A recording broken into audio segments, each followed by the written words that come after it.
রাবাতায়ে উলামায়ে আহলে সুন্নাতের মহাসচিব, বিশিষ্ট লেখক ও গবেষক মাওলানা ইকবাল হোসেন আল কাদরি। মাওলানা ইকবাল হোসেন আল কাদরি।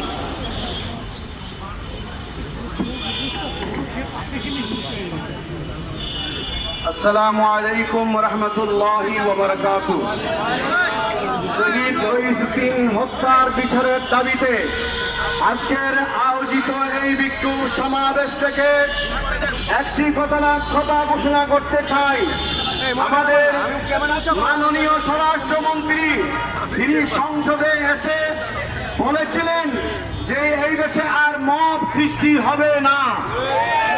যেই মবের মাধ্যমে শহীদ রইসুদ্দিনকে হত্যা করা হয়েছে, স্বরাষ্ট্রমন্ত্রী যদি রইসুদ্দিন হত্যাকারীদের অ্যারেস্ট করে গ্রেফতার করে বিচার করতে ব্যর্থ হয়, আমরা বাংলাদেশ ইসলামী ফ্রন্ট থেকে স্বরাষ্ট্রমন্ত্রীর পদত্যাগের জন্য